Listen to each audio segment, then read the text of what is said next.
본 방송은 12월 13일 토요일에 녹음됐습니다.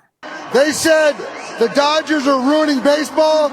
Let's get 4 more wins and really ruin baseball. Let's go!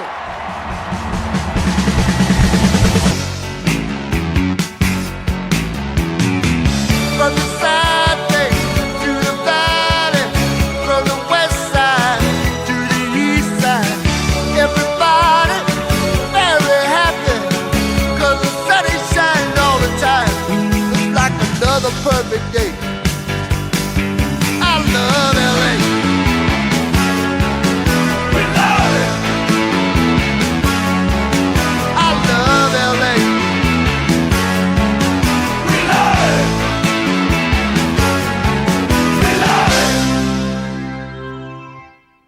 야구에 대한 자유로운 수다, 야자수 673화 그 첫 번째 이야기 시작합니다. 안녕하세요. 호스트를 맡은 한수경입니다. 월드시리즈 7차전이 끝난 지 어느덧 40일이 넘었습니다. 그럼에도 불구하고 아직도 여운이 남아있는 팬분들도 계실 텐데요. 특히 다저스의 팬이시라면 더욱 그럴 것 같습니다. 그래서 오늘은 다저스 팬분들과 함께합니다. 김혜찬 PD님, 전원수 씨, 황규진 씨 모셨습니다. 안녕하세요. 안녕하세요. 네, 방금 말씀드렸다시피 오늘 방송은 다저스 특집입니다. 오늘 방송뿐만 아니라 목요일 방송분까지 LA 다저스 얘기로 꽉 찬 방송을 들려드릴 텐데요. 오늘은 다저스의 정규 시즌 이야기, 그리고 목요일에는 다저스의 가을, 포스트 시즌 이야기를 해볼 예정입니다. 그러면 저희 어떤 얘기부터 시작해볼까요, 피디님? 근데 이게 제가 이거 방송 전에도 잠깐 얘기하긴 했는데 다저스 특집이 아니라 네네. 이제 MLB 우승팀 특집을 하는데 그렇습니다. 다저스가 2년 연속으로 우승을 해서 다룰 뿐이고 네. 지난 시즌 방송했던 게 엊그제 같은데 벌써 이번 시즌 리캡을 다시 하고 있다는 게 좀 새삼 실감이 안 나긴 해요. 네. 벌써 연말이 됐다는 게. 그래서 지난 시즌과 이번 시즌의 다저스는 확실히 색깔이 분명히 다른 부분도 존재하기 때문에 지난 시즌 방송과 이번 시즌 방송을 리캡을 좀 다시 되돌아보시는 방송 한번 다시 들어보시면 재밌을 것 같기도 하고 또 많은 팬분들께서 다저스가 막 정규 비시즌에 돈으로 야구를 망치고 있다 이런 얘기를 많이 하시는데 네. 다저스도 엄청 쉽게 돈으로 다시 이 자리까지 온 건 아니거든요. 네. 그래서 그런 부분에 대해서 좀 많이 이야기 나눠보면 좋을 것 같습니다. 네. 네. 그러면 어떻게 스토브리그 얘기부터 좀 나눠볼까요? 좀 어떻게 보셨는지 궁금합니다. 일단은 뭐 무브가 또 적지는 않은 겨울이었기 때문에 좀 네. 묶어서 얘기를 하면 좋을 것 같아요. 우선 야수에서는 크게 테오스카 에르난데스와 다시 재계약했고 또 1년 계약 기간 남아있던 토미 에드먼과 5년 연장 계약을 맺었습니다. 그리고 투수도 있는데 투수는 조금 이따가 다루도록 하고 이 야수 계약들이 사실 되게 1년 동안에 팬들 사이에서 이견이 많았어요. 이 정도 돈을 주고 잡아야 되냐 혹은 잡는 게 맞았냐라는 이견들이 많았는데 저는 둘 다 그럴 수 있다는 주의긴 했어요. 일단 1번으로 에드먼이 사실 굉장히 비싼 가격이거든요. OPS 0.8이 안 되고 OPS 0.7 정도가 기대치인 수비수를 굳이 5년씩이나 또 7천만 달러 이상을 주고 잡아야 하느냐라는 얘기인데 굳이 그런 가격에 잡은 이유는 이 팀의 로스터의 철학 때문이라고 보면 됩니다. 그렇죠. 이 약간 인간화된 로버츠, 그러니까 선수화된 로버츠 스타일이라고 보면 돼요. 맞아요. 일단은 센터라인 수비가 가능한 슈퍼 유틸리티, 중견수, 내야 전 포지션, 뭐 코너야는 뭐 거의 경험이 없지만 코너야도 가능할 거로 기대되는 정말 메이저리그 역사상 최고의 슈퍼 유틸리티라고 할 수 있는 선수고요. 조브리스트 다음으로. 그렇죠. 그리고 이 선수가 스위치 히터기 때문에 그쵸. 이 다저스 로버츠 감독은 지그재그 타선을 굉장히 좋아합니다. 그래서 좌타자담 우타자, 우타자담 좌타자를 좋아하는데 이 스위치 히터가 별로 없었어요 그동안. 근데 이 선수가 있음으로써 타순을 굉장히 취향껏 상대 투수에 맞춰서 짤 수 있게 됐고 그래서 에드먼이 그 타격 실력에도 불구하고 중심 타선에 선 경우가 꽤 있었습니다. 그거는 이제 몇 가지 변수들이 생겼을 때 이 에드먼이라는 스위치 히터로 그 변수를 채워보겠다라는 의도에 가깝고요. 그게 뭐 성공인지 실패인지 모르겠지만 어쨌든 감독으로서는 굉장히 탐나는 캐릭터다.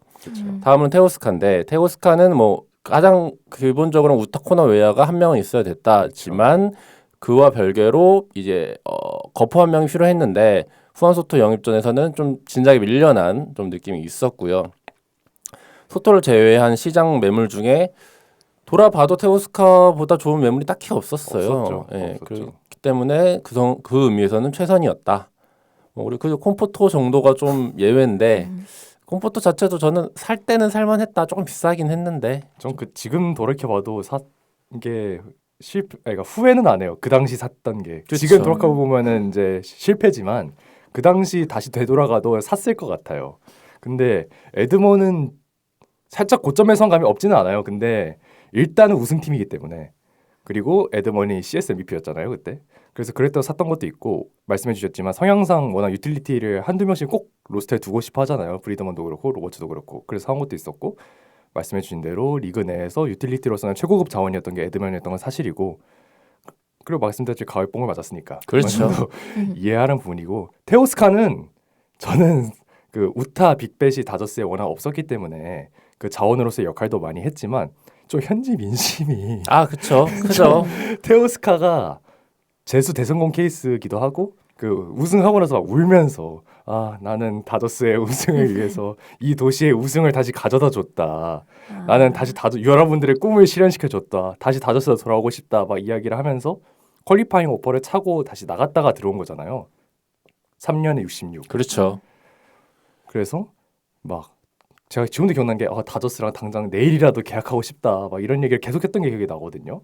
그리고 이건 뭐 생각하기에 따라 다른 건데 다저스 선수단이 그동안 좀 결과를 못 내고 있을 때 맞아요. 특징이 분위기가 많이 가라앉는다는 분위기가 좀 있었어요. 워낙 모범생 스타일 선수들이 많았기 때문에 그런 점에서 테오스카라는 캐릭터 한 명 정도가 갖고 있는 긍정 효과는 허슬 예, 구단에서도 좀 좋게 보진 않았을까 정도 생각이 드네요. 그렇죠. 막 그 앞에서 막 해바라기 씨 뿌리고 그리고 구단 그동안에는 좀 재미가 없었어요. 그 벤치 더그아 분위기가. 근데 이제 약간, 테오스카가 맞아요. 오고 나서 오타니한테 여러 가지 세레머니가 생겼잖아요. 그쵸. 그런 테오스카 같은 선수들이 이제 리그에 토론토 같이 전 소속팀에 있을 때도 좀 그런 성향이 있었고 맞아요.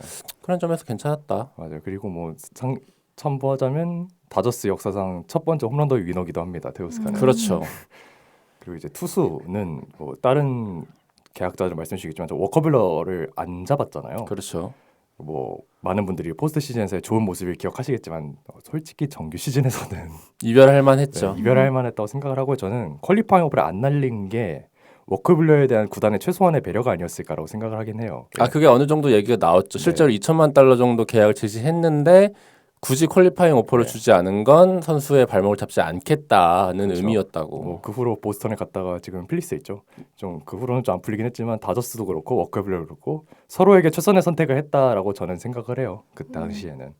그리고 이제 블레이크 스넬 얘기를 또 해야 될 텐데 이 수많은 무브 중에 사실 핵심이었죠. 전년도 또 포스트 시즌이 우승은 했지만 규정인 선발이 없었고 이제 플레어티 같은 경우에는 영입해온 선수였으니까요.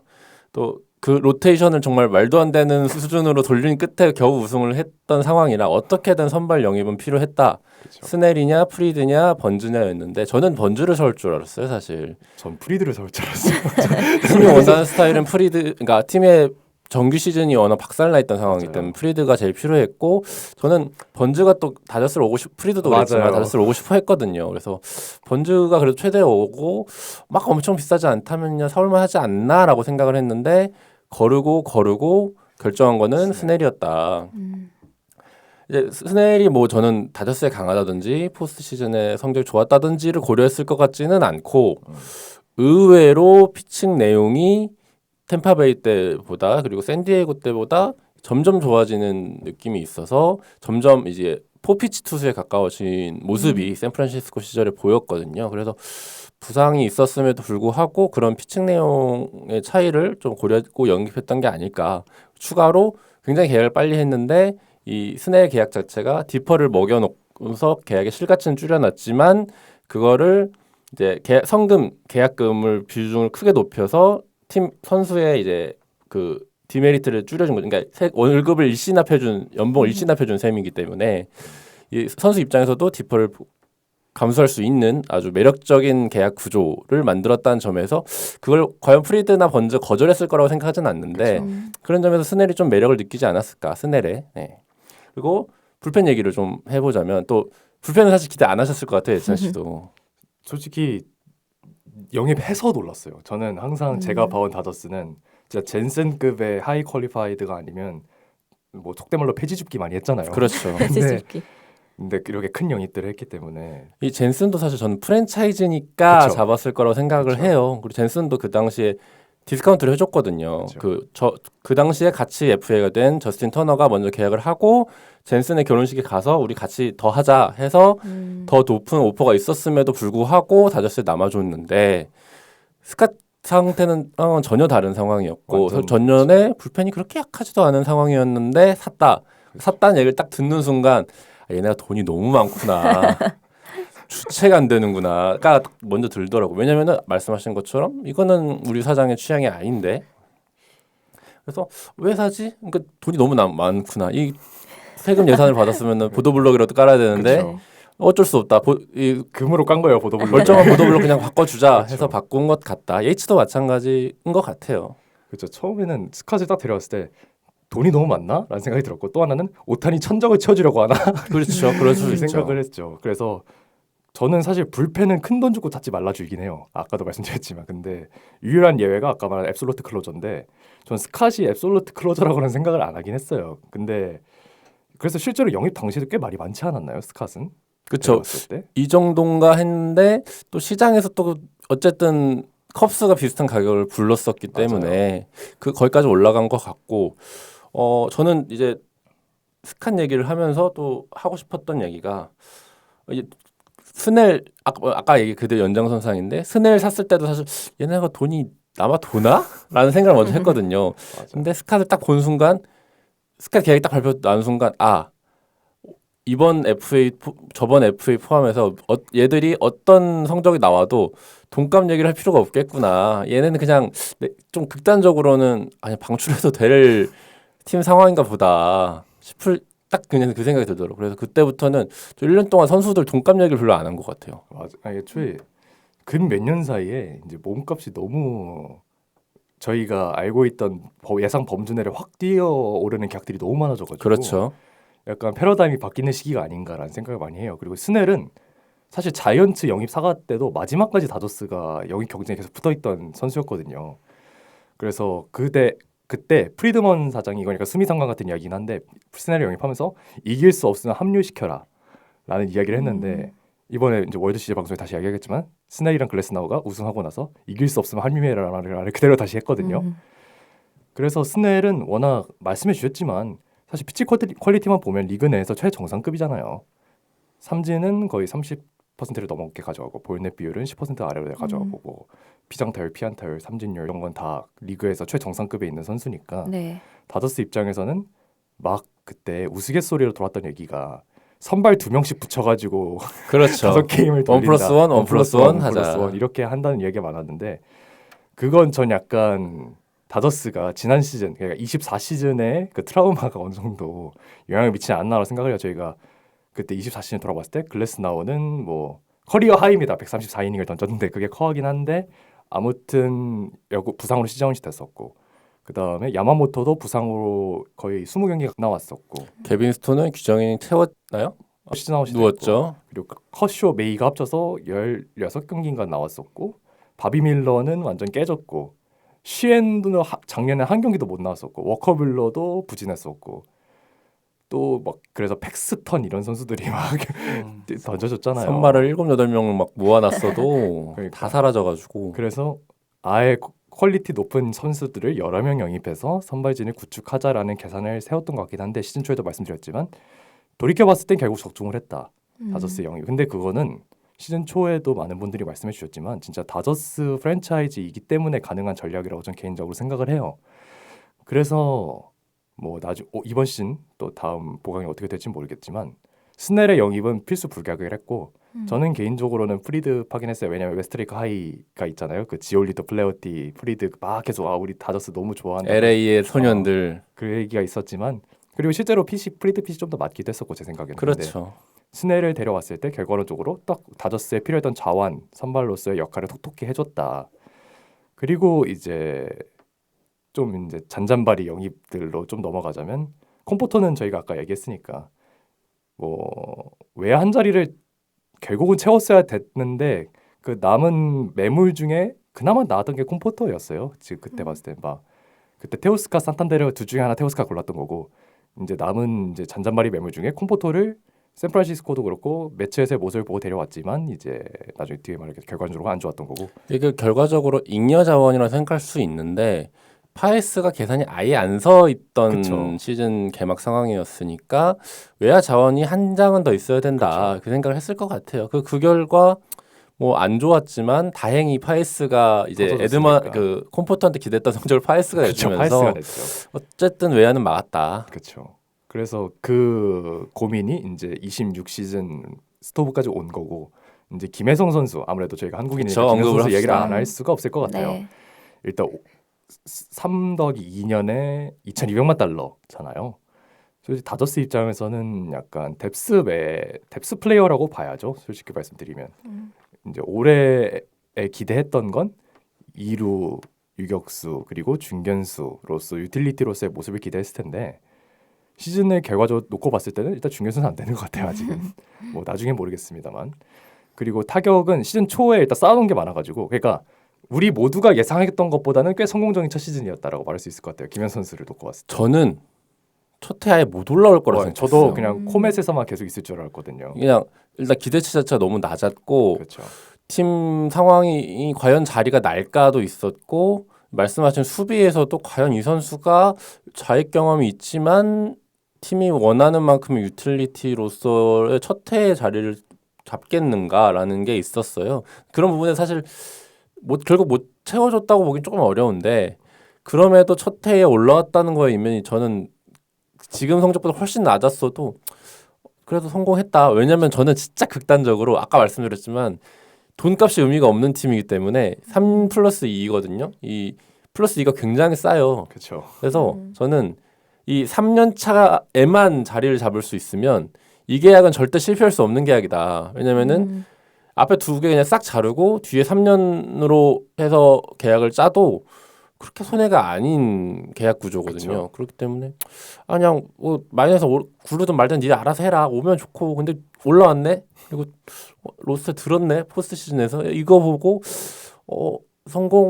성공이다 이건. 그래서 그렇죠. 이 잘 모르시는 분들은 김혜성의 월드 시리즈 로스터 등게 뭐 대수냐라고 할 수 있는데 이 김혜성이라는 선수의 당시 상황을 꾸준히 이제 리캡을 해보면 굉장한 성공이에요. 저 개인에게는 그러니까 다저스 입장에서는 뭐 어쩔지 모르겠지만 김현 선수 본인에게는 굉장한 성공인 거죠. 이 월드 시리즈 우승 로스터를 못 들어본 선수가 세상에 얼마나 많은데요. 진짜 그러니까 예를 들어 이 KBO를 제패했던 니퍼트는 월드 시리즈 준우승 팀의 패전조였어요. 그걸 생각하면은 김혜성은 어쨌든 대단한 성공을 거두고 첫 시즌을 마감했다. 그리고 이제 마지막으로 다뤄볼 게 이제 사사키 로키를 포스팅 해왔다는 거. 이게 제가 기억에 나는 건 딱 지난 시즌 다저스 리캡 방송 우승 리캡 방송을 했을 때 딱 방송 당일에 녹화 도중에 포스팅 발표 확정이 나가지고 저희가 마지막에 다뤘던 기억이 나거든요. 사사키 로키는 이제 국제 마이너 계약으로 이제 다저스에 들어왔는데 이번 시즌은 결론적으로는 부상 때문에 좀 헤매기도 했었고 선발로는 연착륙하기는 실패했지만 불펜으로서 마지막까지 특히 포스트 시즌에서 굉장히 좋은 모습 보여줘서 결국 다저스의 우승에 일조를 했으니까 사사키도 뭐 이번에 곰슨단도 그렇고 인터뷰를 했습니다만 장기적으로 선발로 쓴다고 하죠. 선발이 맞고 그래서 사사키도 연착륙은 했지만 좀 더 장기적으로 볼 필요가 있다. 그리고 일단 국제 유망주니까 놀랍게도 그렇죠. 예, 돈이 아무 의미가 그러니까 이 선수에 대한 기대치가 높지만 그 의무는 없는 선수다. 그렇죠. 이 사사키 영입은 좀 여러 가지 의미에서 굉장히 좀 다른데 다른 영입들과 비용과 별개로 이 선수는 오타니와 야마모토에 이어지던 이제 일본 시장을 독점할 수 있는 빌드업에서 마지막 피스였고 그렇죠. 이 선수가 채워진 시점에서 그 어떤 다른 선수도 필요하지 않아요. 그렇죠. 이 리그 일본 야구 역사상 최고의 선수와 일본 야구 역사상 최고의 투수 그리고 이제 어떻게 보면은 이 선수는 그 3인조에서 역할이 다른 거죠. 그러니까 그쵸. 아이돌로 치면은 이 세 명의 역할이 다 다른 건데 맞아요. 사사키는 이제 좀 기대치 주는 그러니까 실링을 좀- 보여주는 선수. 그쵸. 그냥 지켜보고 싶은 선수로서의 이제 이 삼형제의 마지막을 채워주는 역할인 것이고 그렇죠. 성장캐죠, 성장캐. 그리고 두 번째로 이 선발진은 안 그래도 고연봉자밖에 없었는데 이 다저스 유망주 팜이 매번 순위는 높게 나오지만 이 드래프트를 잘 못하기도 하고 순위가 낮기도 해서 굉장히 실링 높은 유망주가 없었거든요. 근데 그 와중에 사사키가 들어오면서 사사키 오자마자 유망주 랭킹 1위를 받은 거는 조금의 논란이 여전히 있었지만 그렇죠. 어쨌든 1, 2위권이 되는 유망주가 합류함으로써 어떤 팀이 그동안에 갖지 못했던 좀 차기 슈퍼스타 돈을 주지 않아도 되는 차기 슈퍼스타로서의 기대치를 사사키가 얹어주게 됐다. 이러면서 다저스가 조금 더 오래 버틸 수 있는 차세대 코어를 얻었다. 네, 그러면 시즌 전 얘기는 이렇게 마치는 걸로 하고 본격적으로 이제 시즌 얘기를 해볼까 해요. 이제 개막전이 이제 도쿄에서 진행이 됐잖아요. MLB 월드 투어 중에 일환이었는데 그 전 시즌에서는 이제 고척돔에서 경기를 다저스가 했었고 올해는 이제 도쿄에서 이 시카고 컵스와 로스앤젤레스 다저스가 2연전을 치르면서 시즌을 시작하게 됐습니다. 이 도쿄 시리즈를 좀 어떻게 보셨나요? 야, 진짜 시간 빠르죠. 저희 그때 도쿄에서 같이 봤던 게 진짜 엊그제 같은데 벌써 그 도쿄 시리즈의 시즌이 끝나버렸으니까 네. 도쿄 시리즈도 뭐 국제적으로 봤을 때는 솔직히 서울 시리즈보다 더 많은 기대를 받았던 시리즈죠. 막 그때 콜라보도 엄청 많았잖아요. 막 치이카랑 콜라보하고 그때 네. 막 무라카미 다카시랑 콜라보도 하고 했었고 막 애니메이션 나오기도 하고 귀멸의 칼날이랑 콜라보하고 뭐 경기 내용 자체는 그냥 딱 체급을 보여준 경기가 아닌가라고 저는 생각을 해요. 그때 다저스가 시즌 초에 되게 빠진 명단이 많았잖아요. 도쿄 시리즈에는. 그때 그렇죠. 무키 베츠도 이제 시즌 내내 괴롭혔던 결론적으로 봤을 때는 그 복통 네. 있었고 프리먼도 그때는 없었고 뭐 불펜진 뭐 코펙 필리스 싹 다 빠져 있었으니까 근데 그런 걸 감안했어도 결국은 컵스를 체급으로 눌렀다. 그 도쿄 시리즈에서는 일단 야마모토와 사사키가 결국 일본 팬들 앞에서 모습을 보였다는 게 중요한 것 같고 또 오타니는 그때 홈런 쳤죠. 그때 도쿄돔에서 홈런 네. 치면서 정말 맹활약했었고 그 당시에는 약간 하위 타선에서 꽤 활약이 좋았던 걸로 기억을 해요. 에드먼이라든지 키케 헤르나데스 같은 선수들이 꽤 좋은 활약을 보여줬었고 이 도쿄 시리즈가 역사상 여러 번 있었잖아요. 그렇죠. 근데 앞선 시리즈들에서는 제 기억에 이치로나 이 양키스의 누구였죠? 월드 시리즈 MVP 마치 마치. 같은 선수들이 갔었는데 정말 최전성기까지는 아니었던 걸로 저는 기억이 나거든요. 그리고 그렇죠. 일단 그 두 선수 자체가 지금 오타니만큼의 이제 그 국내 위상은 아니었기 때문에 그래서 이 오타니가 온다는 것 자체에서 이미 도쿄 시리즈의 의미가 너무나도 일본에서 컸고 그렇죠. 이 고척 시리즈 가보신 분은 아실 텐데 고척 시리즈 당시에 표를 못 구했지만 어떻게든 보고 싶다고 한국에 오신 분들이 너무 맞아요, 많았어요. 맞아요. 그래서 그 고척돔 이 지하 주차장 층에 그 책장 있고 이 테이블 있는 칸이 의자 있는 네. 칸이 있거든요. 거기에 달분인 분들이 앉아 계시는 거예요. 어. 혹시 몰라서 와 보신 분들이 표를 못 구해서 쿠팡이 이 한국 국적 한국 아. 거주자한테만 가입을 허용하기 때문에 근데 그분들이 드디어 국내에서 야구를 보게 됐으니 얼마나 열광적이었겠어요. 그쵸. 안 봐도 뭐 그렇죠. 그때 도쿄 시리즈가 막 안표값이 막 2천만 원, 3천만 원 이랬었고 그때 그 당시 이제 총리였던 이시바 시게루가 막 마중 나오고 그랬었거든요. 그때 다저스한테 정말 일본도 그렇고 국제적으로도 그렇고 굉장히 인기를 끌었던 그 오프닝 시리즈고 실제로 사실 도쿄 시리즈 말고 몇 개 더 사실 해외 시리즈가 계획은 되어 있었거든요. 런던 시리즈도 그렇고 몇 개가 계획이 돼 있었는데 다 수익 레베뉴 문제 때문에 취소가 됐어요. 막 멕시코 시리즈, 푸에르토리코 시리즈가 다 있었는데 하지만 도쿄 시리즈는 확실히 수익성도 그렇고 화제성도 그렇고 다 잡은 시리즈였다라고 보여지고요. 확실히 일본이라는 국가의 소프트 파워가 굉장하다고 느끼는 게 그때 컷쇼가 사실 로스트에 없었잖아요. 근데 그냥 평생 내가 언제 가족들이랑 일본 가보겠냐 해서 자비를 들여서 병행을 해서 여행을 왔어요. 그래서 이런 식으로 그때 막 한창 이야기가 많았던 게 기억이 나네요. 그 부분에 막 그래서 컷쇼는 한국은 안 하는데 일본은 왜 가냐 막 이런 이야기가 있었던 걸로 기억을 하는데 프리먼도 한국보다 뭐 10배 기대된다 해가지고 그때 뭐 너 맞아요. 이제 뭐 그걸로 기사가 나오고 그랬었죠.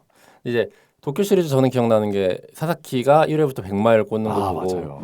와 제대로 내려왔다 했는데 굉장한 설레발이었고 그리고 이제 오타니가 현장 직격 홈런을 치면서 맞아요. 그게 2차전이었죠. 2차전. 네. 예, 그러면서 또 한번 화제를 모았고요. 그래서 그러고 나서 이제 국내 와서 또 계속해서 개막전 네. 잘 나갔죠. 그쵸. 되게. 예. 미국 개막전. 초반 7연승인가 맞아요. 했던 초반에 걸로. 진짜 잘 예, 너무 잘 나갔고 스쿠바를 만났는데도 잡고 그래서 올해 드디어 좀 맘 편히 보나? 근데 역시 설레발이었죠. 그렇죠. 네. 시즌 초반에는 좀 투수진 부상이 갑자기 많이 터져가지고 네. 그때 제가 맨 처음 기억하는 건 스넬이 애틀란타전인가 한번 부진해서 빠졌었고 네. 글래스나우도 빠졌었고 네. 그래서 그때 솔리드한 투수가 야마모토 말고 없었던 기억이 제가 맞습니다. 나거든요. 시즌 네. 초반에.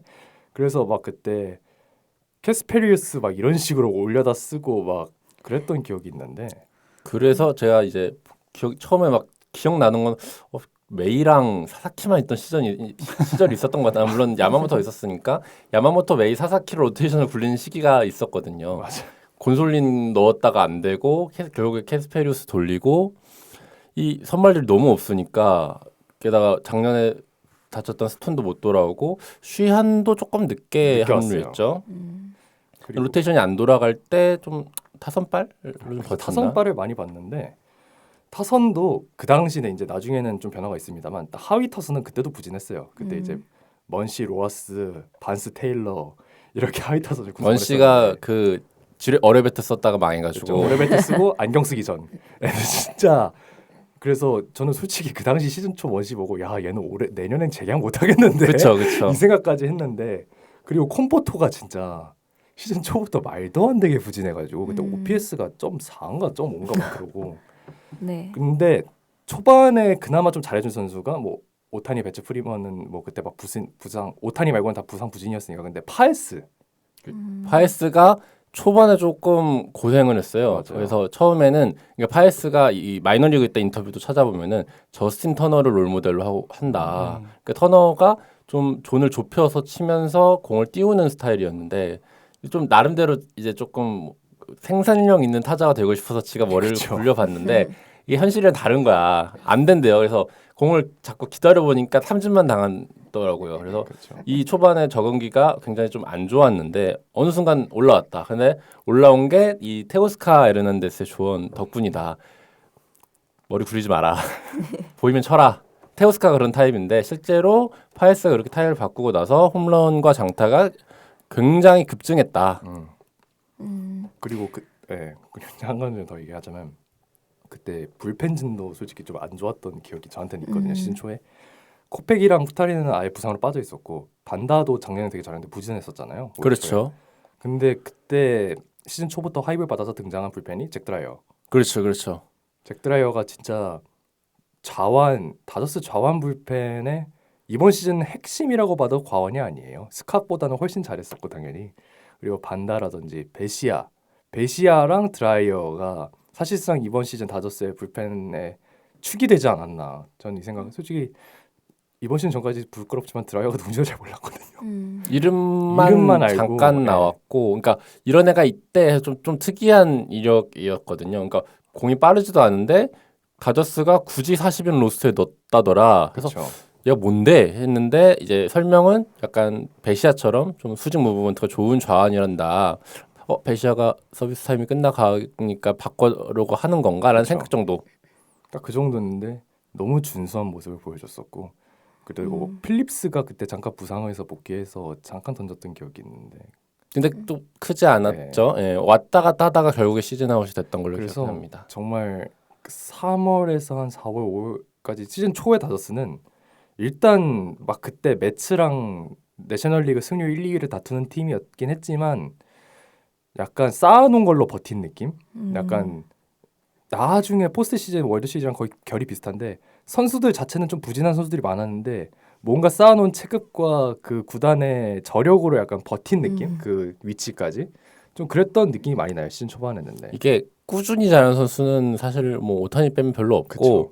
야마모토조차 이제 잘한 구간 못한 구간이 있는데 이 잘한 구간 못한 구간이 선수들마다 좀 절묘하게 나눠서 갔다. 근데 이게 결국에 뎁스가 그나마 그쵸. 좋았기 때문인데 뭐 예를 들어 프리먼 같은 경우에도 시즌 초에 뭐 3할 후반을 친다 뭐 이런 얘기가 있었는데 급감을 하는 동안에 다른 사람들이 좀 버텨줬고 또 이 테오스카도 시즌 초 좋다가 햄스트링 부상 당한 후에 이제 좀 꼬라박았죠. 꼬라박고 뭐 다 그런 식이 있었는데 그때마다 어떻게 좀 채워간 게 그 어쨌든 선수층이 워낙 두터웠기 때문에 가능한 일이긴 했을 거예요. 그렇죠. 그리고 결국은 선발진이 중요하잖아요. 아무래도 정규 시즌을 로테이션 돌아봤을 때는 5월 막 그때 막 곤솔린, 메이, 넥 이렇게 막 돌리고 그랬었잖아요. 한창.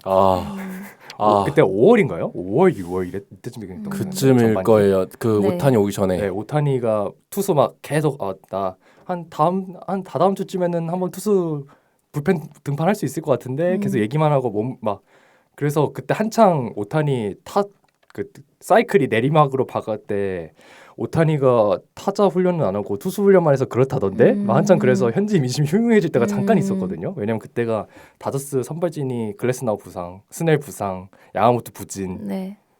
그래서 막 곤솔린, 메이, 넥 이렇게 막 돌리고 부진한 야마모토에 하나 상기해야 될 건 이제 다저스의 영원한 에이스 클레이튼 커쇼가 딱 그때부터 버텨줬거든요. 네. 저는 그게 진짜 다저스 정규 시즌 운영에 꽤 많이 도움이 됐다고 생각을 해요.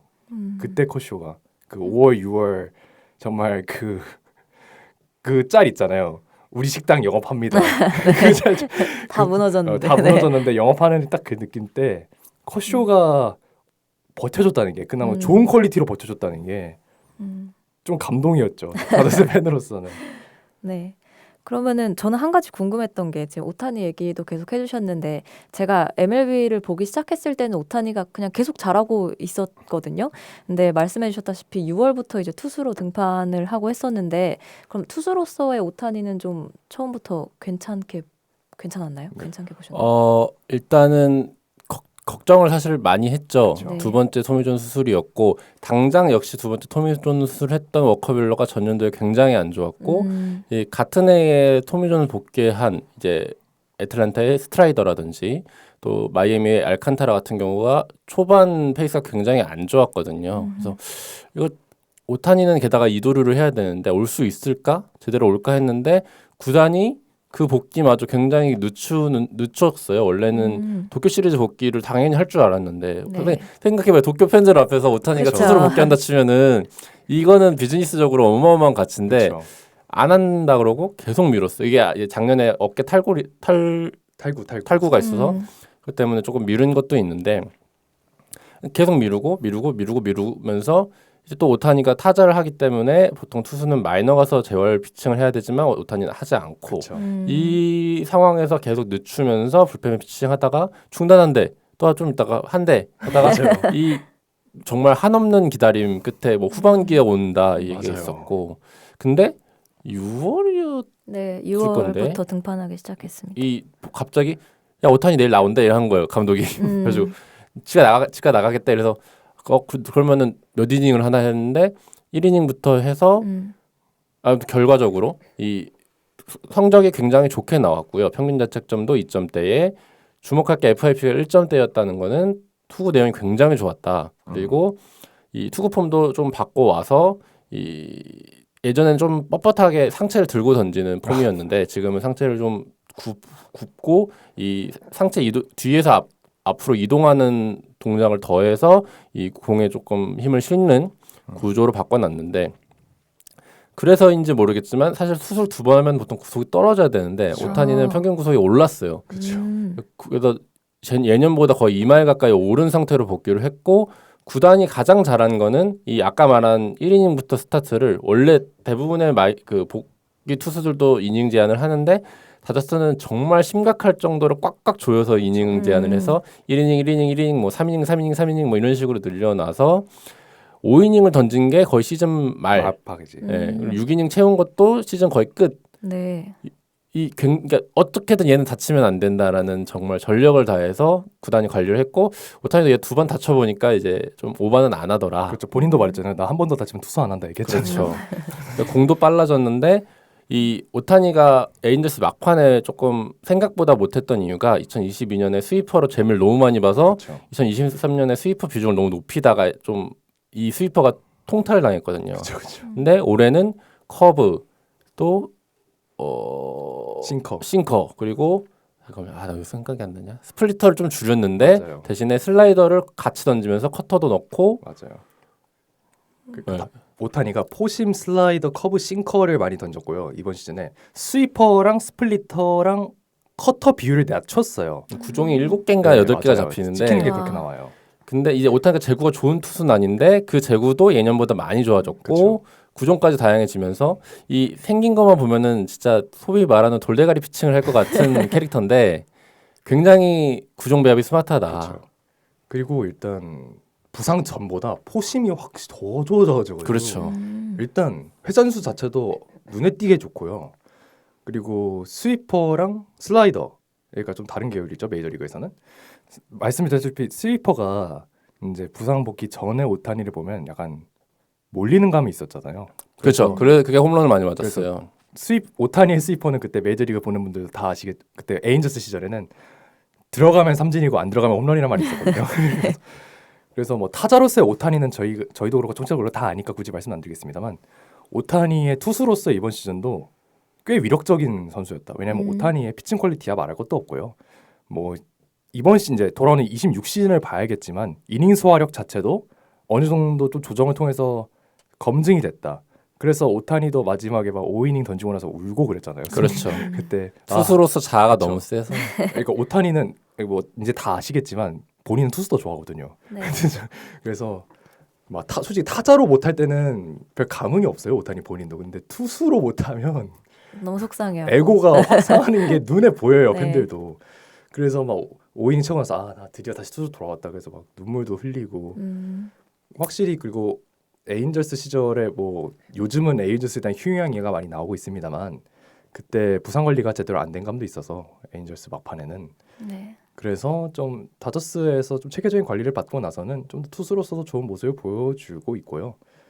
뭐 당장 뭐 피칭 퀄리티만 보면 1선발이 맞습니다만 장기적으로는 한 3선발급으로서 활약해주지 않을까. 지금 로테이션 상으로는 뭐 로테이션 기준으로는 네. 3선발이고 이 실력으로 따지면은 뭐 중급 1선발 정도 그렇죠. 되겠죠. 한 리그에서 내셔널리그 기준으로 한 10번째 정도 안은 되겠죠. 그 정도 세- 기대해야 되는. 세컨 팀에는 들어갈 정도의 선수니까 확실히 투수로서의 오타니도 이번 시즌 성공적으로 안착했다라고 볼 수 있을 것 같아요. 보기보다 투수 재능이 진짜 좋은 게 사실 미국 넘어갈 때는 다들 포심 스플리터 투피치로 생각을 했거든요. 맞아요. 근데 이 선수가 에인저스 막판에 막 나오는 얘기가 시험 삼아 싱커를 던져봤는데 잘 들어가네?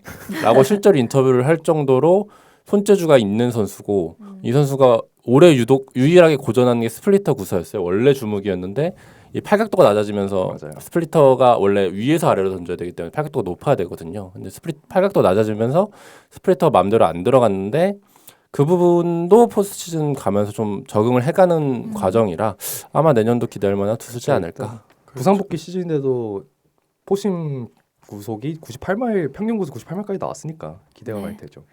저는 궁금한 거 중에 하나가 개인적으로 다저스 팬 입장에서는 내년에 오타니가 한 뭐 규정 이닝 정도 들어가는 투구를 할 것으로 보시는지 저는 조금 관리를 해주지 않을까라는 생각이 들긴 하는데 안 했으면 좋겠어요 저는. 일단은 로버츠 감독이 최근에 언급한 기대치가 25경기 언저리긴 네, 해요. 맞아요. 생각보다 많아요. 그래서 한 규정 130 조금 못하게 정도를 아마 구단을 생각하고 있지 않을까. 라고 생각하는데 저는 막 많은 분들이 말씀하시잖아요. 오타니 싸이 영상 노려야 된다. 마지막 퍼즐은 싸이 영상이다 이런 얘기하는데 저는 싸이 영상 받는 투수 오타니 5년보다 그냥 하이 퀄리티의 투수 오타니 10년을 더 보고 싶거든요. 그렇죠. 이미 그리고 서사는 어느 정도 충분해요. 완성해서 다 그냥 뭐 3피 월드 시리즈 MVP 정도 되면은 또 모르겠는데 저는 개인적으로 싸이 영보다 월드 시리즈 MVP를 더 노려봐야 되지 않나. 오타니가 물론 이번 시즌에서도 월드 시리즈에 충분히 잘했고 아마 야마모토가 없었으면 MVP였겠죠. 근데 아마 저는 마지막 퍼즐로는 싸이 영상보다 월드 시리즈 MVP를 노리는 게 선수 개인의 커리어를 따져봤을 때 물론 싸이 영상을 하나 박아놓으면 투타로 완벽한 선수니까 좀 더 그 흔히 말하는 그 고트론에 가까워지겠죠. 근데 선수 개인의 장기적인 듀라빌리티를 봤을 때는 좀 투수 재능이 워낙 뛰어난 건 사실입니다만 좀 아껴줄 필요가 있지 않나라고 팬으로서는 생각을 해요. 이제 규진님 말씀하신 걸 좀 덧붙이자면 이닝도 이닝인데 총 투구 수가 아직까지는 조금 제구 때문에 볼데가리스러운 맞아요. 면이 남아 있다. 좀 볼넷도 많기도 이 부분이 하고. 좀 개선이 되면 이제 말씀하신 좀 이닝에서의 좀 효과를 노릴 수 있을 테니까 그 부분은 변수라고 볼 수 있을 것 같습니다. 네, 그래서 저희가 전반 기획이 이렇게 맞춰봤는데요. 말씀해주셨다시피 뭐 선수들 줄 부상도 있었고, 그러니까 디펜딩 챔피언의 이름에는 뭔가 맞지 않는 그런 모습들을 좀 보였던 전반기였습니다. 그리고 전반기 끝나고 이제 올스타 브레이크와 트레이드 데드라인 있었는데 사실 이 트레이드 관련해서도 좀 말이 많았었잖아요. 저는 항상 왜 이렇게 콴을 좋아하는지 모르겠어요. 근데 콴이 계속 얘기가 나왔거든요. 저는 쌀 줄 알았어요. 네, 저도 싸서 데려오려고 하는데 싸지가 않고 그렇죠. 이 당시에 저는 근데 외야가 그렇게 급한 자리는 아니었다고 생각을 해서 어쨌든 불펜 지인을 좀 데려와야 된다고 생각을 했는데 저는 듀란을 제일 갖고 싶어 했고 요한 두란. 예, 그저 동명이인이 있으니까 네. 요한 듀란을 너무 갖고 싶었는데 뭐 루머가 나올 새도 없이 필라델피아가 너무 빨리 그쵸. 채갔고 또 뭐 그런 얘기도 있어요. 근데 필라델피아 정도 대가를 다저스가 못 줬겠냐라고 하는데 뭐 미네소타가 필라델피아 패키지가 마음에 들었나 보지라고 생각을 합니다. 뭐 구단의 의지가 약했다기보단 네. 그리고 추가로 이제 그다음에 이제 루머 나왔던 게 메이슨 밀러였는데 그래서 밀러를 데려올 정도의 우리가 상황은 아닌데 왜 밀러 루머가 나오지? 근데 어쨌든 컨택을 한다는 얘긴데 근데 마감일까지도 루머는 계속 남아 있길래 설마 오나 했는데 얼씨구나 샌디로 갔네. 근데 이제 그 딱 그 대가를 듣는 순간 그래 가라 그래 가라. 가라 저건 그건 못 줘. 우리 아니 못 줘 수준이 아니라 줄 수 있는 게 없어. 아니 뭐가 있어야 주지. 데브리스가 경쟁자인데 어떻게 되겠어요. 그래서 그냥 듣는 순간 그냥 불펜 없이 가야 되는구나. 그리고 스튜어트가 왔잖아요. 그쵸. 근데 결과적으로 브룩 스튜어트가 왔는데 저는 스튜어트 자체는 그 제가 생각했던 듀란 밀러 다음 매물이긴 그쵸. 했어요. 세부 스탯이 너무 좋았기 때문에 왔다는 얘기 듣고 뭐 줬니 했는데 아웃맨을 줬대. 그래가지고 좋은데. 이게 돼? 했죠. 이게 돼 했고 그리고 별개로 이제 마이너 가리를 좀 했잖아요. 이제 그렇죠. 백업급 선수들 또 마이너에 있던 선수들을 보내고 데려온 선수들도 있었는데 그 당시에는 이걸 굳이 해야 되나 했는데 결과적으로 거기서 로트벳이 온 게 엄청난 이득을 또 봤죠. 이득을 봤죠. 포수 빈자리를 너무 완벽하게 채워줬고 그리고 이제 메이 트레이드까지 했으니까 이 더스틴 메이를 일단 사실 그 트레이드 데드라인 시점에서는 또 메이에 더 이상 자리가 없던 그렇죠. 상황이었는데 메이를 마침 선발이 너무 없어진 이미 뷰러한테 대인 보스턴이 데려갔는데 대가가 저 이름 어디서 들어봤는데 하고 찾아보니까 팁스 이제 샌프란시스코가 1라운드에서 뽑아놓고 이제 데버스 트레이드 할 때 대가를 내줬던 하지만 마이너 성적이 그동안은 그렇게 좋지 않았던 외야수였죠. 그리고 와서 잘 해줬고 그렇죠. 그래서 정말 마음에 드는 저는 데드라인이었던 당시 평가 좀 많이 안 좋았죠. 그렇죠. 왜냐면은 실질적으로 이제 저희야 뭐 몇 명 주워 오는 걸 다 확인을 하지만 실질적으로 이제 국내 팬들 이제 주로 네이버 스포츠로 확인하는 분들께 다저스의 실질적인 영입은 알렉스 콜밖에 없었어요. 코를 까먹었네.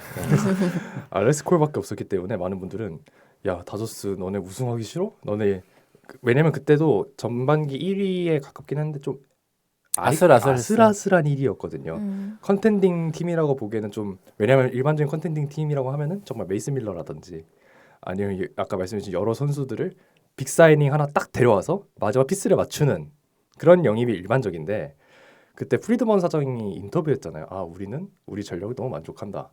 이제 결국 시즌이 끝나면 우리가 정상에 있을 거라고 자신한다. 이런 얘기를 했을 때 그때 민심 진짜 흉흉했거든요. 네. 근데 뭐 아시는 분들은 아시겠지만 그때 트레이드 드라인 때 실질적으로는 알렉스 콜이긴 한데 투수 많이 데려왔습니다.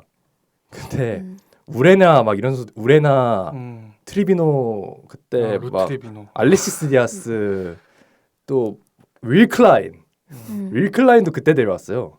그때 마이너에 영입하고 막 트레이드 데드라인 데려오고 그렇게 짠짠바리 투수들 많이 데렸거든요. 그때 막 노아 데이비스 이런 선수들도 있었고 그래서 다저스가 생각보다 빅네임은 안 데려왔지만 딱 필요한 피스만큼은 다 채웠다. 뭐 브로스토트도 그리고 제가 마음에 하나 더 들었걸. 일단 다저스 프랜차이즈를 경험해본 선수라는 거. 그래서 브로스투트 자체는 정말 좋은 형이라고 생각하긴 했습니다만 결정적으로 부상 때문에 못 나오게 됐으니까. 교통사고죠. 이건 어쩔 수 이건 없어요. 어쩔 수가 없어. 원래 좀 내구성이 좋은 선수가 아니기 그쵸. 때문에 애초에. 계속 이닝 수가 적었고 그 해조차 사실 올해도 이닝이 많지 않은 상황이었는데 귀신같이 넘어오자마자 다쳐가지고 그리고 다저스가 저는 일단 내부 자원으로 해결을 하자라고 판단을 했던 것 같긴 해요. 왜냐하면 그때 제가 아까 말씀드렸던 여러 불펜 투수들을 마이너 계약이나 트레이드로 묶어오고 알렉스 콜 데려오면서 그때 제가 소식으로 들었던 게 막 바비 밀러를 불펜으로 돌린다. 그 다음에 에르가르도 엘리케스를 올린다. 그리고 확장하면서 달튼 러싱이랑 프리랜드를 올린다. 막 이런 얘기들이 한창 많았잖아요. 그래서 저는 다저스가 딱 그런 무브들이 나온다는 얘기 들을 때부터 아 얘네 데드라인 때 뭐 안 사오겠네. 저는 딱 이 생각을 하긴 했거든요. 저는 네. 솔직히 알렉스 콜도 안 데려올 줄 알았어요. 콜도 참 근데 콜을 좀 저평가되긴 했어요. 맞아요. 그러니까 콴이나 이런 선수들에 비해서 수비가 떨어지는 거지 단경력은 타격 저점이 어느 정도는 있는 선수였기 그렇죠. 때문에 그 조금 묻혔는데 잘 데려왔다. 그래서 결정적으로 알렉스 콜은 뭐 사실상 플래툰이라고 데려왔으면 데려왔겠지만 사실상 플래툰이 아니라 그냥 후반기에는 거의 준 주전급으로 많이 나왔어요. 콤포터가 워낙 부진했어가지고 저는 컴포터를 끝까지 데리고 있었던 것도 진짜 사실 1년 계약이기도 했었고 그렇죠. 저는 언제 이거 언제 치우나? 언제 DFA 분명히 할까? 내보낼 것 같은데 진짜 시즌 끝까지 데리고 있긴 했지만 결국 뭐 포스트 시즌에는 활용을 안 했으니까. 네, 이렇게 해서 트레이드 얘기도 나눠봤고 이제 후반기 얘기를 해볼까 합니다. 그러니까 LA 다저스가 뭐 8월 끝나고는 2위였던 샌디에이고랑 뭐 2게임 차 나기도 했고 하지만 어쨌든 결국에는 늘서 우승을 차지했습니다. 후반기는 좀 어떻게 보셨나요? 후반기 일단 말씀하신 대로 8월 샌디에이고한테 한번 따라잡힌 역전을 당한 적이 역전당한 적이 있어요. 네. 그래서 그렇죠. 그때도 말이 많았는데 이 꾸준히 보신 분들은 아실 텐데 그 정도로 위기감을 가질 필요가 없거든요. 왜냐하면 이 13년 중에 12년을 지구 우승을 했는데 이 올해 포함해서 12번 중에 정말 순항한 시즌이 거의 없어요. 네. 한 2번? 3번? 2017년, 17년, 21년 이 정도. 22년, 우승. 네, 22년, 뭐 22년. 20년 그 정도 있었던 네, 것 같은데 항상 지구 경쟁은 끝까지 달려가야 했고 그렇죠. 근데 이 8월에 역전 당한 게 이 시기적으로는 조금 이례적이긴 했어요. 그쵸. 항상 여름에 강했던 팀이라. 근데 따라잡혔을 때도 뭐 3게임 안에만 버티고 있어라. 그러면은 나는 스포트할 수 있다고 본다. 왜냐면 어쨌든 후반기 선발들이 돌아오던 시점이기 때문에. 그리고 실제로 이 정규 시즌 막판에 포스트 시즌까지 이어지는 정말 긴 연승이 이어졌는데 이때 선발진들이 다 돌아왔거든요. 그러면서 네. 역할이 엄청 컸어요. 그리고 이 말씀하신 샌디에고 역전 당하는 구간까지는 이 커쇼가 혼자 사실상 버텨줬거든요. 아까도 얘기해 맞아요. 주셨지만 커쇼가 6월에 4승을 했고요. 8월에 5승을 했어요. 아, 그러니까 11승을 했는데 이 2승을 2달 동안 다 해준 거고 이 커쇼가 버텨준 덕분에 이제 바톤 터치가 돼서 그렇죠. 이제 8월 한 중순 말부터 꾸준히 쭉쭉쭉쭉 돌아와서 글래스노, 뭐 스넬 또 뭐 야마모토 버텨주고 있었고 그래서 로테이션이 완성이 되니까 오타니 이닝 수가 더 늘어나고 괜찮아졌죠. 다만 이 후반기에 가장 좀 치명적이었던 경기는 역시 야마모토의 노히터 실패. 볼티모어전. 아 저는 진짜 정규 시즌 보고 절대 화를 안 낸 지가 좀 됐는데 저도 그날은 진짜 저는 안 보고 있었어요. 심지어 안 보고 있다가 한 8회, 7회까지 노이트래. 그래서 야, 이건 봐야지. 8회 켰거든요. 8회까지도 네. 잘 갔어. 네. 9회 들어가서 이제 하나 잡았잖아요. 그래서 아 됐다. 이제 드디어 우리 애도 하나 하는구나. 커쇼가 2014년 4년에. 노이터 한 후에 노이터가 없었기 때문에 너무 기대를 많이 했는데 거기다 홈런을 맞네. 홀리데이한테. 그래서 그냥 아쉽다. 그래서 그냥 내려가길래 그래, 여기까지 잘했지 하고 했는데 야, 그 2개를 못 잡아서 역전당 나 진짜 지금도 그 야마모토 눈 동그래지는 그 인터뷰가 지금도 그렇죠. 생각이 나요. 그래서 그때 좀 많이 열이 받았는데 실제로도 선수단 사이에서도 그날 경기에서 좀 좌절감이 많이 맞죠. 느꼈고 분위기가 많이 가라앉았는데 그 일을 계기로 선수들이 좀 다잡고 다시 이제 스퍼트를 밟았다고 해요. 그래서 그런 점에서 굉장히 의미 있는 경기이기는 하죠. 예. 여러 의미로 있는데 그게 저는 어떻게 보면 포스트 시즌에 약간 예방 주사가 아니었나 생각도 하긴 해요. 네. 사실 그때 그 경기를 노히터를 못한 거는 뭐 사실 그렇게 노히터가 끝난 수없이 경우는 진짜 많잖아요. 많잖아요. 근데 그 경기를 사실 질 거라고는 아무도 생각을 안 했을 테니까. 뭐 한 점 차도 네. 아니었고 그 2점 차가 남아 있었는데 어쨌든 그게 좀 긍정적으로 보자면 좀 포스트 시즌 예방 주사라고 생각을 하고 뭐 그 실제로 그 후 제가 알기로도 그 경기 후에 그 좀 치고 올라오는 기간이 있었던 걸로 저도 기억을 해가지고 네. 이제 8월 이제 넘어갈 즈음에 제가 이제 기억에 남는 장면은 이제 말씀해주신 뭐 샌디에고와의 광복절쯤에 아마 3연전 시리즈를 수입했던 기억이 많이 나고 하나 이제 상기할 만한 건 에인절스한테 올해 6경기를 다 줬습니다. 아, 그렇죠. 네. 다 줬습니다. 뭐 정규 시즌은 정규 시즌입니다만은 딱 에인절스 3연전 수입 당했을 때가 꽤 딱 샌디에고한테 잡힐 즈음으로 저는 기억을 하고 있거든요. 네. 그래서 오타니 오고 나서 엔젤스한테 계속 져요. 맞아. 맞아. 그리고 그때 승률 경쟁에서도 필리스한테 밀려서 아, 그 중요한 네, 시리즈였죠. 그게 중요한 시리즈였거든요. 근데 6경기가 거의 붙어서 있었는데 네. 이 6경기를 1승했나 2승했나 이럴 거예요. 이러면서 완전히 역전 기회를 놓쳤는데 2승 했을 거예요. 2승 4패 했을 그쵸. 거예요. 그 시리즈. 그래서 그 경기 만약에 한 4, 5승 했으면은 따라잡을 수 있다 이 얘기가 나왔는데 그냥 거기서 완전히 꺾여버리면서 3시드가 확정이 됐죠. 네, 그렇죠. 그러면서 사실 듀란이 경쟁팀으로 간 거에 대해서도 이제 듀란이 있었다면 이 맞대결이 달라졌을 수 있을 텐데 얘기가 나왔고 뭐 근데 결과적으로 뭐 호스트 시즌 편 얘기하겠지만 나쁘지 않은 결과였다.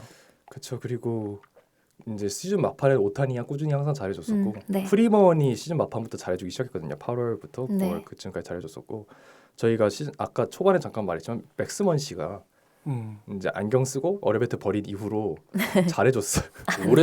오래 다쳤는데 그래도 돌아온 후에 네, 빨리 감을 잡았죠. 그리고 근데 하나 좀 아쉬웠던 건 그때 윌 스미스가 부상으로 후반기에는 좀 빠진 경기가 많았어가지고 네. 그게 좀 아쉬웠습니다만 이제 시즌 막판에부터 상기할 건 말씀해 주셨지만 선발진이 완전히 구축이 됐다. 이제 스넬, 야마모토, 오타니, 글래스나우, 에미시엔 5선발이 구축이 되니까 이제 좀 정규 시즌을 편하게 볼 수 있는 상황이 됐죠. 왜냐면은 정규 시즌 막판이 좀 더 저는 편했던 것 같아요. 왜냐면 일정도 좋았고 네. 마지막 연승 달리면서 끝이 났는데 말씀하신 이제 로테이션 너무 잘 돌아가니까 그리고 뭐 솔직히 말해서 일단 포스트 시즌 시드가 확정이 났으니까 거의 확정이 났고 근데 하나 좀 안타깝다? 좀 아쉬웠던 건 시즌 막판은 마지막까지 불펜이 꾸준하게 골머리라서 네. 그때는 일단 뭐 스캇 예이츠 트레이너는 말도 안 할게요. 얘네는 말할 가치도 없고 그때 엔리케스, 캐스페리우스, 로블레스키 이런 선수들이나 뭐 베시아, 코펙 이런 선수들 다 싹 다 부진했었거든요. 막판에는. 그래서 시즌 막판에 이제 포스트 시즌에 가더라도 뭔가 좀 경기를 운영하는 데 있어서 좀 지장이 있지 않을까라는 생각을 했어요. 약간 작년이랑 좀 결이 다른 무브죠. 그 부분에 대해서는. 그래도 우선은 결정적으로는 지구 1위를 했다는 게 네. 이번 시즌 다저스가 정규 시즌에서 수학이라면 수학이고 그리고 저는 뭐 당연히 언수님도 그렇게 생각하시겠지만 이제 정규 시즌의 승수는 크게 연관이 없지 않나라는 생각을 많이 해요. 이게 뭐 포스트 시즌 편 얘기하겠지만 직행에 대해 어느 정도 메리트가 있긴 한 건가라는 생각을 여러 번 해가지고 그냥 와카 않는 거에서도 전 크게 뭐라 해야 돼 불만은 없었던 것 같아요. 왜냐면 막 저희가 옛날에 막 113승하고 111승하고 이래도 결국 디비전 제일 탈락 이랬었으니까 뭐 와일드카드에 간 거 자체에 대한 얘기는 뭐 나중에 포스트진에서 하겠지만 저는 뭐 사실 별 생각은 없긴 했어요. 그때도 왜냐면은 많은 분들은 꽤 아니 다저스는 지난 시즌 리핏팀 2리핏을 노리는 팀이 3시드가 말이 돼? 이러면서 그리고 그때 필리스를 만나는 시드였으니까 왜냐면은 그 반대편에 컵스 그렇죠. 이런 시리즈였으니까 미러키랑 이제 팬 입장에서는 좀 더 편한 토너먼트 로테이션을 가지고 있는데 그쪽은 네. 이제 3시도 내려가면서 일단 와일드카드도 치러야 되고 필리스를 맞습니다. CS에서 만나야 되고 네. 또 챔피언 시리즈도 한 경기 해야 되는 일정이다 보니까 정규 시즌을 1위로 마쳤습니다만 좀 불안 요소가 많았던 후반기였던 것 같아요. 결론적으로 봤을 때. 근데 일단 선수들 자체는 마지막까지는 퀄리티를 유지했다. 무키 배츠 빼고. 무키 배츠는 저는 솔직히 말하자면 마지막까지 이렇게 못할 줄은 몰랐어요. 그러니까 마지막에 좀 잘 살아나긴 했거든요. 근데 무키 배츠 일단 커리어 로우 시즌이기도 하고 뭐 독감국 이정우 선수보다 못했습니다. 뭐 이정우 선수가 아예 못했다는 건 아니고 정량적 봤을 때 이정우 선수보다 스탯이 안 나왔기 때문에 이번 시즌만 놓고 봤을 때 무키 배츠는 꽤 치명적 실패라고 봐야죠. 개인에게는. 이름만 배추고 그냥 로하스죠. 그리고 시즌 막판 로하스가 더 잘했던 것 같기도 해요. 에드만 로하스예요. 이름만 배추고. 근데 뭐 어쨌든 배츠 얘기 나온 김에 조금 더 얘기를 하자면 그럼에도 구단이 배츠를 되게 오래 배츠를 높게 평가하는 이유가 정말 대체를 못 해주던 유격수에서 그쵸. 너무나도 잘해줬기 맞아요. 때문에 이 다저스가 근 한 20년 중에 코리 시거를 제외하면은 리그에서 공수에서 제 역할을 다 해주는 유격수를 구해본 적이 없는 팀인데 그렇죠. 시거가 나간 후에 계속해서 이탈 이변 뭐 그래서 저는 그 터너가 FA로 나갈 때도 유격수 그때 많았잖아요. 보가츠도 있었고 코레아도 있었고 코레아라도 살아 제발. 코레아 슈스턴이 뭐고 나발이야. 지금 중요한 게 그게 아니다. 유격수가 없다. 근데 그래서 저는 진짜 스완슨이라도 샀으면 했거든요. 근데 네. 스완슨도 안 사는 거 보고 스완슨 샀으면 좋겠다. 어떡하냐고 이러냐 얘들이. 그때 그 당시에는 이제 럭스를 주전 유격수로 그렇죠. 생각을 하고 운영을 했겠죠. 럭스는 끝까지 기댈지 못 채웠고 그러니까 이 팀이 센터라인수를 좀 얕봐요. 맞아요. 항상 느끼는데 일단 유격수를 못 키우고 이 센터라인 수비를 이상한 애들을 그냥 시켜요. 맞아요. 테일러, 키케 그냥 유격수였던 애들을 그냥 시키는 경향이 있는데 맞아요. 그러다 보니까 제대로 된 수비수가 별로 없었는데 그거를 해준 게 예상도 못한 배츠였다. 배츠가 시즌 전에 이제 그 트로이 슬로이츠키 따로 만나서 개인 멘토링 받고 자기 수비 영상 찍어서 보내면서까지 수비를 개선한 끝에 이제 골드글러브 파이널리스트까지 올라가는 좋은 시즌을 보낸 게 저는 타격이 지금보단 좋아져야 되는데 그렇죠. 지금 그래도 배치가 한 3년 전만 해도 배치가 이렇게 칠 거라고 생각은 0.8 아래로 가는 거를 상상도 해본 적이 없죠. 네. 0.8 정도는 쳐줘야 되는데 유격수를 볼 거라면 뭐 그렇게 비관적으로 볼 상황까지는 아닌 것 같다. 그리고 저는 이 에이징 커브 얘기가 나오잖아요. 아직까지는 에이징 커브 생각을 안 하는 게 수비만 빼놓고 저렇게 박을 수가 없거든요. 수비가 저렇게 그리고 에이징 커브라든지 체력 문제라면 우하향이 돼야 돼요. 시즌 중에서도. 맞아요. 네. 근데 이 선수는 시즌 초에 제일 못했고 업다운. 네. 마지막에 살아났거든요. 그런 걸 고려했을 때 아직까지는 그러니까 에이징 커브더라도 이 정도 에이징 커브는 아니다. 그쵸. 그래서 계산 네. 회복의 여지는 있다.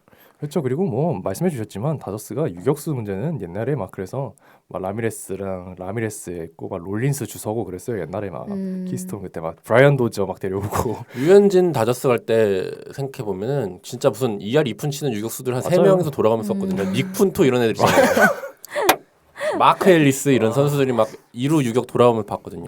그리고 막 디고든 있었고 막 그랬던 막 키스톤은 애초에 다저스가 막 21년 그때 슈워저 터너 데려오면서 좀 빵빵해진 거지 그 이전에는 키스톤은 진짜 말할 것도 없고요. 그리고 말씀해 주셨지만 배츠가 워낙 올해 수비를 너무 잘해서 이 필딩 발브 어워드를 탔잖아요 이번에 배츠가. 그래서 뭐 내년은 올해보단 잘하겠죠 진짜 양식. 그래서 뭐 그렇습니다만 일단 오타니는 말할 것도 없고 배츠는 방금 말했고 프리머는 막바지에 살아난 감이 있고요. 테오스카는 시즌 막판까지도 결국 기대치를 충족하지 못하긴 했습니다만 저는 테오스카의 공격력 자체보다도 수비가 점점 내려가는 게 이게 전형적인 거예요. 그렇죠. 이게 전형적인 에이징 네, 커브죠. 그렇죠. 약간- 이게 여러분이 말하는 에이징 커브는 테오스카를 봐야 되는 거예요, 사실. 테오스카는 수비를 이제 하는 거를 특히 포스트 시즌에서도 보면은 뭔가 좀 되게 못하는 것도 못하는 건데 너무 약간 건성건성한다고 해야 되나 그런 게 좀 너무 보여가지고 드랍 더 볼을 보고 소극적이죠. 네. 예. 네, 미러키 전에도 무슨 말도 안 되는 그 막 빠뜨리고 그다음에 수비 판단도 점점 안 좋고 슬라이딩 타이밍 같은 것도 막 되게 좀 애초에 슬라이딩을 무너졌다 안 약간 하려고 이런 그래요, 게 테오스카는. 좀 너무 보여가지고 음. 근데 다저스 같은 팀은 사실 테오스카 정도 그래도 공격력을 보여주는 선수면 사실 지명타자로 보내면 되는데 오타니가 다저스는 그럴 수가 없으니까 또 이제 좀 그런 거에 대해서 또 고민이 약간 생기지 않을까 생각이 듭니다. 진짜 테오스카가 올해 WR 1점 몇 나오지 않았나요? 이제 일단은 뭐 네, 엄청- WRC 플러스가 리그 평균을 대나 마네 이러고 네. 있으니까 거의 그냥 대체 선수 바로 이 정도 활약했던 걸로 기억이 나는데 BWR이 1.5고요. OPS 플러스가 103. 그냥 리그 평균 딱 수준의 평균이네요. 타자인데 수비가 생각보다 더 못했군요. 리그 그 최하. 정도로 그렇죠. 못했다고는 생각 못했는데. 그러니까 이정우가 훨씬 낫죠. 이정우가 훨씬 나은 선수예요. 테오스카보다. 그렇죠. 지금은 이종호가 훨씬 나은 선수죠. 그리고 뭐 그 밑에 하위 타선 일단 시즌 중반에 반스와 테일러를 버린 게 저는 약간 해방감을 느꼈어요. 그때는. 그리고 결과적으로 로트벳이 반스에 완벽한 상위 호환을 해주고 가서 일단 반스는 잘 이별한 것 같고 저는 그래서 러싱을 어떻게 활용할 것인가 이번 정규 시즌 숙제는. 근데 그렇죠. 그러니까 저는 러싱이 그러니까 지금 뭐 스토브리그 때도 조금 얘기를 하겠지만 러싱이 뭔가만 보여줬어도 다저스가 지금 2026년 플랜을 짜기가 훨씬 쉬워졌을 건데 이 러싱과 알렉스 프리랜드가 너무 보여준 게 없이 한 해를 맞춰서 네. 얘네를 믿고 계산을 짜기가 되게 어려워졌어요. 그러니까 작년 파이스랑 비슷한 거죠. 작년 파이스가 잘했으면 콤포터를 안 사도 됐는데 얘네가 얘네를 상수로 놓고 로스터를 짰다가는 크게 뒤통수를 맞겠는데라는 수준밖에 안 돼서 그래서 이제 다저스는 그 유망주 라인 있잖아요. 그 달튼 프리랜드 라인을 그냥 비우고 이제 ETA 27, 28에 데폴라 라인 있잖아요. 데폴라 호프 시로타 퀀테로 그렇죠. 라인을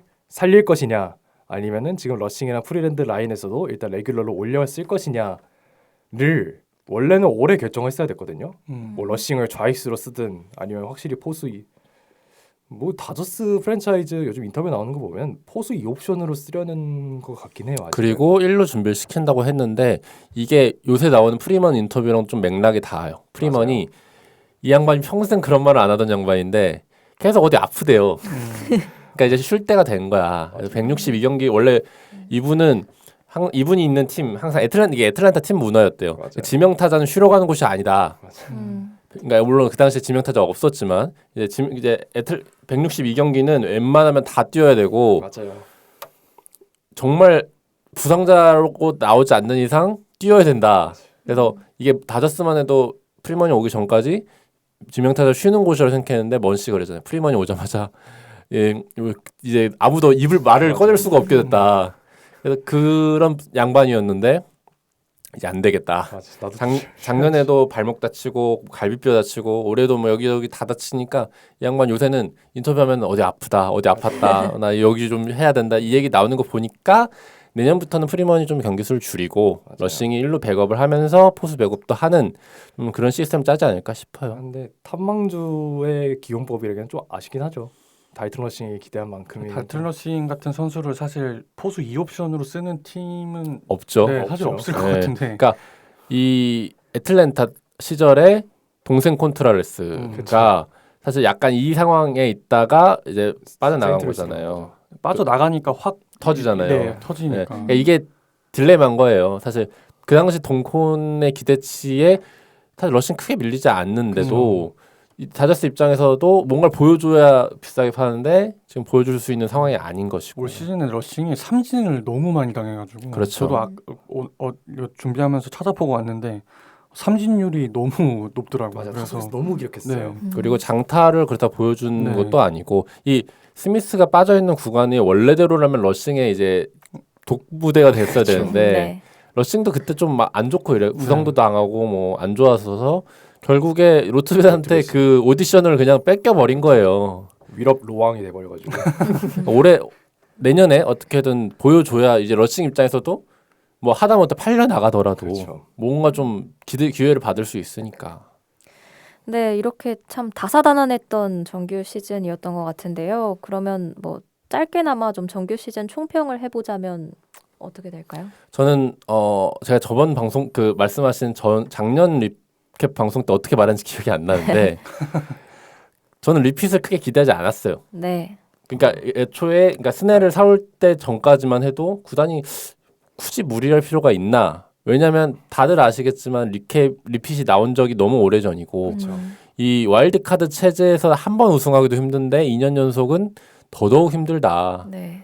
그래서 그냥 최선을 다하되 지금 전 항상 그 마인드거든요. 돈만 많이 벌어와라. 그래야 야구를 더 오래 재밌게 볼 수 있으니까 이 돈 없다는 얘기 안 나오게 그것만 바랬는데 너무 좋은 어쨌든 그래서 또 결론은 지구 우승은 하길 바랬다. 이게 약간의 자존심이니까. 그리고 네. 지구 우승을 뺏기 못하는 건 상관없는데 나머지 4개 팀이 지구 우승을 하는 걸 보고 싶지 않아요. 이게 결정적이에요. 결정적이에요. 나는 와카 가도 되는데 너네는 안 돼. 근데 만약에 우리가 지구 우승을 못하고 어디 뭐 미러키가 지구 우승을 하는 건 상관이 없는데 샌프란시스코가 하거나 샌디에고 하는 거는 못 봐. 못 봐. 애리조나 하는 거 못 봐.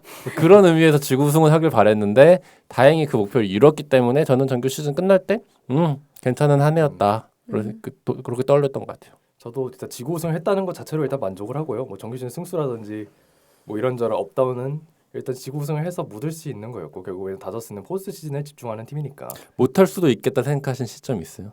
저는 솔직히 이건 기만이라고 생각하시는데 저는 없다. 없죠. 없어요. 없어요. 네. 이거는 뭐 청취자분들도 그렇고 다른 팀 팬분들은 아니 저는 2021년에도 지구 우승 할 거라 생각했어요. 못했을 그거는 뿐이야. 약간 사고죠. 그건 사실. 그건 이제 케플러 감독님의 위대한 영도 덕분이었긴 했고 근데 아무튼 이번 시즌 다저스도 그렇고 이거 지구 우승을 못해도 전 상관없다고 생각을 했어요. 왜냐면은 뭐 할 거라고 생각을 당연히 했습니다만 왜냐면은 일단 뭐 플랜 자체가 일단 포스트 시즌에 맞춰져 있는 팀이기도 하고 워낙 지구 우승을 저는 꾸준히 믿었던 이유는 전력 자체가 지구 우승을 할 전력이라고 항상 꾸준히 생각을 했어요. 다른 샌프란시스코라든지 샌디에고라든지 이런 팀들을 봤을 때 저는 우리 팀을 넘어설 거라고는 생각을 한 번도 해본 적이 없거든요. 전력 자체가. 저는 항상 야구는 뎁스와 체급의 싸움이라고 항상 생각하기 때문에 특히 정규 시즌은. 저 약간 걱정한 거는 데버스 왔을 때. 예. 데버스 트레이드는 지금도 보스턴이 그렇게 싫었나 데버스가? 그 생각. 그러니까 데버스가 결과적으로 기대치보다 조금 못 미치는 성적을 내서 이제 뭐 그만큼의 파급력은 없었는데 가기 전까지 보니까 오페스 플러스가 151인가 그랬더라고요. 맞아요. 만약에 그 정도 파괴력이 계속 이어졌으면 샌프란시스코가 생각보다 좀 파란을 일으켰을 수도 있겠다. 그 생각은 들고 있어요. 지금도. 막판에 제가 기억하기로는 샘프랑 다저스가 경기가 꽤 많이 있었던 그렇죠. 걸로 기억을 맞아요. 해가지고 막 9월 뭐 이럴 때쯤 그걸 잘 잡아먹었죠. 마지막 오라클 파크에서 신명나게 먹었죠. 네, 그러면은 정규 시즌 총평까지 이렇게 마치도록 하고 마지막으로 저희 뭐 이번 시즌을 보면서 좀 눈에 띄는 선수, 잘했던 선수나 아니면 좀 앞으로 잘할 유망주 선수들이 있을까요? 자세한 얘기는 앞에서 하긴 했는데 저는 네. 커쇼를 꼽고 싶어요. 네. 커쇼의 BWAR이 야마모토랑 같이 4.9 맞아요. 그래서 공동 2위로 나오더라고요. 일단 이 선발전이 박살났던 시즌에 물론 이 그냥 하면 야마모토가 맞겠지만 야마모토는 사실 그 정도 기대를 원래도 받았던 선수고 근데 커쇼가 기대를 더 이상 하지 않을 나이에 그 정도를 보여줬고 더군다나 그게 마지막이었다는 거를 정말 시즌 막판에 밝힌 것만으로도 올해의 주인공 숨겨진 주인공 커쇼가 아니었을까라는 의미에서 뭐 자세한 설명 앞에서 아까 다 했으니까 네네. 저도 핫플레이어는 저는 뭐 커쇼는 제 마음속에 항상 있는 우상이니까 커쇼는 제외하고 저는 먼시를 뽑아주고 싶어요. 일단 WR도 거의 3승 가까이 찍어준 걸로 기억을 하고 먼시 같은 팀 페이버릿 선수가 있나 이 리그에 호세 라미레스 빼고 생각을 항상 하거든요. 시즌 초반에 좀 부진하겠지만 결국 시즌 막판에 뭐 이제 다 아시겠지만 맥스 먼시의 타율은 볼 필요가 없고요. 근데 결국은 생산성 자체도 높게 뽑아줬었고 뭐 나중에 포스트 시즌에서 항상 결국 다시 말하겠지만 항상 꾸준히 한 방 쳐주는 선수거든요. 먼시는 제가 생각하기에는 저는 약간 진짜 언성 히어로 다저스의 언성 히어로를 항상 뽑으면 저 먼시를 뽑아요. 왜냐면은 그 헛슬 테오스카가 채워주지 못했던 오기 전까지 채워주지 못한 헛슬 플레이어는 사실 먼시 말고 없어. 옛날에 기억하시겠지만 그 범가너 상대로 스피커가 먼시밖에 없었어요. 맞아요. 다른 팀들한테 무슨 짓을 당해도 코쇼든 터너든 배츠든 별말 안 하는데 맞아요. 항상 먼시는 열받는 일 생기면은 항상 이제 마이크를 들거든요. 그러니까 이제 아메리칸 스타일로 말하면 약간 커쇼, 배츠, 프리먼, 뭐 기타 다운 클럽하우스 멤버들은 약간 범생이 스타일이에요. 근데 그 분리 스타일이라고 하죠. 약간 좀 헛슬에서 앞에 나서고 얘기 많이 하고 뭐 트래시 토크까지는 아니겠지만 뭔가 맞받아치는 선수가 다저스 프랜차이즈를 돌아봤을 때 먼시 말고 없어요. 그래서 그 분위기를 꾸준히 약간 군기반장 역할을 프리먼은 약간 클럽하우스 전체의 기강을 잡는 역할이라면 이제 세세하게 교도하는 역할을 먼시가 담당하기 때문에 먼시가 뭐 경기 내적으로도 그렇고 외적으로도 그렇고 꾸준히 잘해줬다는 게 특히 안경 쓰고 더 잘해줬다는 게 좀 뭔가 상기할 만하고요. 유망주는 저는 유망주라고 할 만한가는 모르겠는데 좀 파이스를 그래서 저도 파이스 쓸까 말까 하다가 네. 약간 애매했는데 맞죠? 파이스죠. 파이스는 포스트 시즌은 뭐 나중에 다시 얘기하겠습니다만 정규 시즌은 다저스가 그토록 찾아왔던 중견수 역할을 결국은 파이스가 해줬죠. 아웃맨과 파이스의 아파 대전에서 결국 승리하면서 정규 시즌에서는 뭐 흠잡을 수 없는 모습을 보여줬고요. 뭐 생산성이야 말할 것도 없고. 저는 원래는 드레이어를 말하려고 했는데 앞에 뭐 대충 얘기했으니까 조금 넘어가고 캐스페리우스도 좀 언급을 해야 될 것 같아요. 캐스페리우스가 사실 최현일 선수랑 같이 트리플 A 돌던 맞아요. 망주에서 작년에 운 좋게 그냥 콜업 돼서 반지까지 낀 선수인데 올해는 그거보다 훨씬 더 많은 내용들을 보여줬고요. 물론 시즌 성적으로는 눈에 좀 띄지 않을 수 있지만 이 시범 경기 때부터 시즌 초부터 구위가 확실히 좋아진 모습을 바탕으로 롱릴리프 또 선발 또 때론 필승조까지 하면서 아 진짜 다저스 경기 보면서 노예라고 생각한 선수는 야브로 말고 없었거든요. 야브로는 그냥 그런 원래 롤이니까 뭐 그렇죠. 신경 안 썼는데 그거를 루키가 해줄 거라고 생각 못했고 좀 미안한 선수인데 그래서 캐스페리우스가 포스트 시즌 못 나갔음에도 불구하고 캐스페리우스가 선수들과 같이 세리머니를 하는 거에 대해서 어색하다고 느끼는 팬들은 아무도 없었을 거예요. 그만큼 비중이 너무 큰 선수였기 때문에. 네, 이렇게 해서 다저스의 25시즌 시작 전 스토브리그와 함께 페넌트레이스 얘기까지 나눠봤습니다. 다음 방송에서는요, 오늘 하지 못했던 LA 다저스의 포스트 시즌 이야기 나눠볼 텐데요. 정규 시즌보다 훨씬 더 흥미진진한 내용이 많을 것 같습니다. 다음 방송에도 꼭 찾아와 주시면 감사하겠고요. 오늘도 들어주셔서 고맙습니다. 야구에 대한 자유로운 수다, 야자수.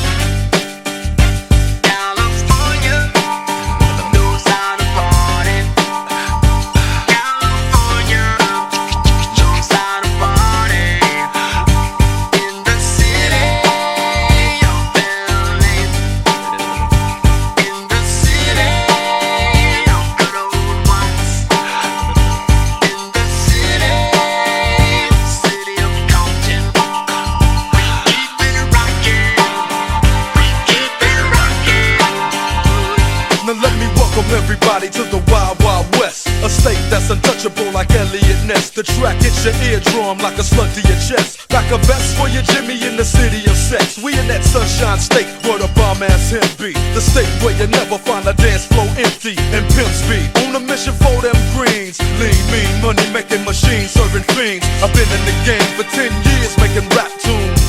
Ever since Honeys was wearing Sassoon, now it's 95 and they clock me and watch me diamond shining, looking like I'm Rob Liberace. It's all good from Diego to the Bay. Your city is the bomb if your city making pay. Throw up a finger if you feel the same way. Straight putting it down for California, yeah.